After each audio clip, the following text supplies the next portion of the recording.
आपको बताऊं कि साइंस वर्ड जो है साइंसिया से बना हुआ है और साइंसिया लैटिन भाषा का एक शब्द है और साइंसिया का मतलब होता है जानना, टू नो। आप ही बताइए, जब हम लोग खाना खाते हैं तो हमें ऊर्जा मिलती है, जब हम लोग स्नान करते हैं तो हमें स्वच्छता मिलती है, लेकिन जानने के बाद हमें क्या मिलता है? जानने के बाद हमें ज्ञान मिलता है। और यदि यह ज्ञान सिस्टमेटिक हो तो इसी ज्ञान को हम लोग विज्ञान कहते हैं। अब रही बात कि सिस्टमेटिक किसे कहेंगे, आप बताइए कि आप यदि किसी के घर जाएं और किताबें जो हो फर्श पे रखी हुई हो, कपड़े जो हो बिछावन पे रखे हुए हो, बेडशीट जमीन पे हो, तो आपको क्या लगेगा? आपको लगेगा कि यह घर अनसिस्टमेटिक है।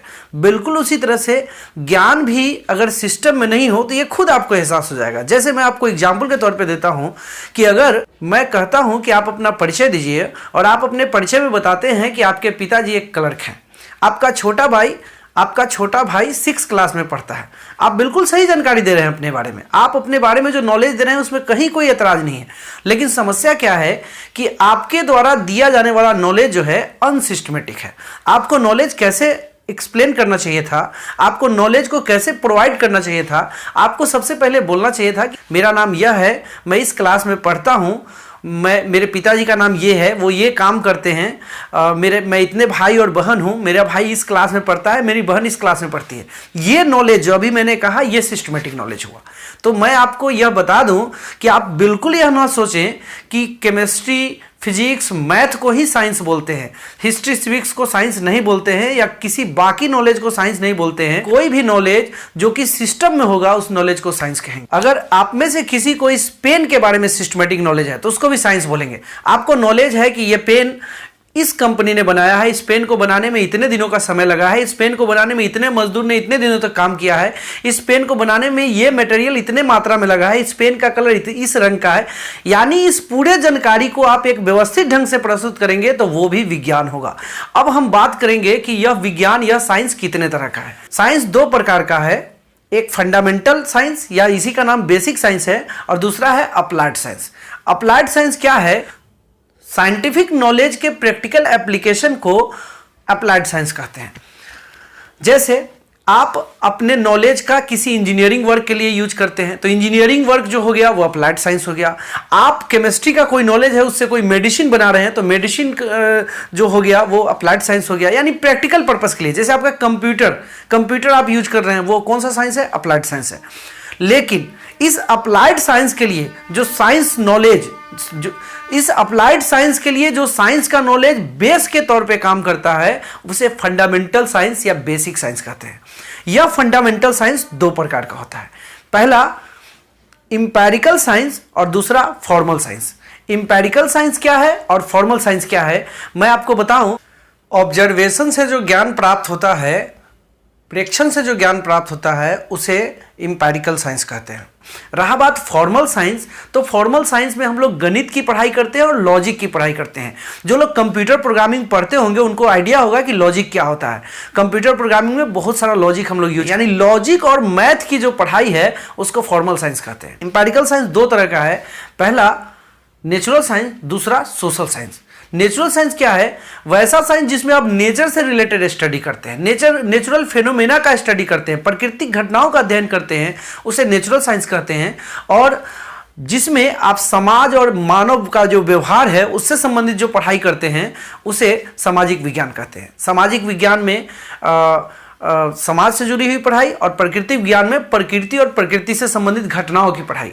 प्राकृतिक विज्ञान 2 तरह का है। प्रकृति में हम लिविंग थिंग का भी पढ़ाई करते हैं, सजीव का भी पढ़ाई करते हैं, और निर्जीव का भी पढ़ाई करते हैं, नॉन लिविंग थिंग का भी। सजीव के पढ़ाई को बायोलॉजिकल साइंस या लाइफ साइंस कहते हैं, और निर्जीव के पढ़ाई को, प्रकृति के में जो निर्जीव वस्तुएं हैं उनसे संबंधित घटनाओं या उनसे संबंधित पढ़ाई को फिजिकल साइंस कहते हैं।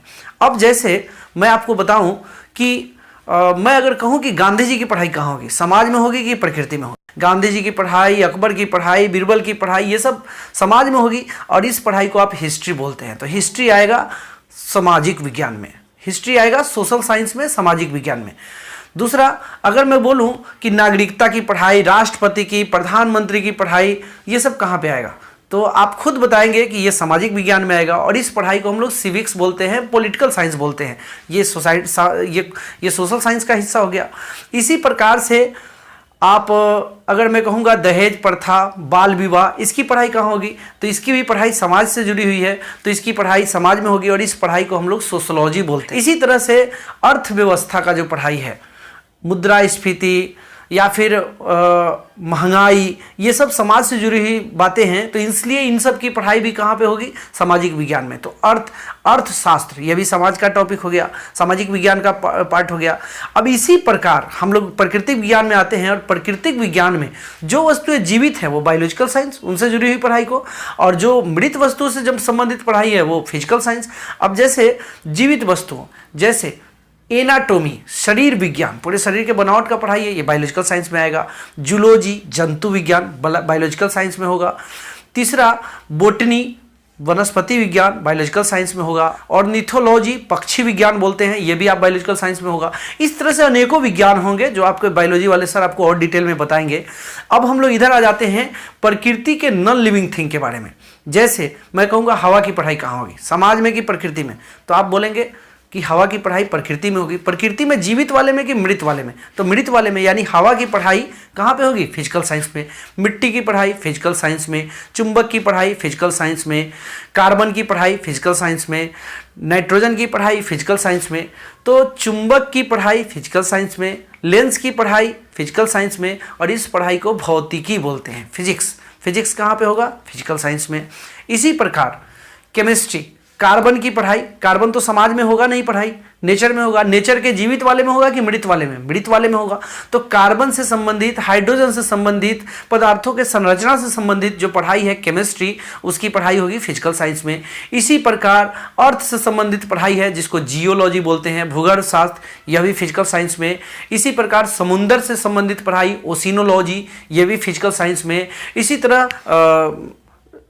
ग्रह उपग्रह तारे जैसे आकाशीय पिंडों से संबंधित पढ़ाई एस्ट्रोनॉमी, खगोल विज्ञान, वो भी फिजिकल साइंस में। फिर से मैं आपको रिव्यू कर दे रहा हूं, साइंस दो तरह का, एक फंडामेंटल साइंस, दूसरा अप्लाइड साइंस। फंडामेंटल साइंस दो तरह का, empirical science, formal science. Empirical science दो तरह का, natural science, social science. Natural science दो तरह का, फिजिकल साइंस और बायोलॉजिकल साइंस।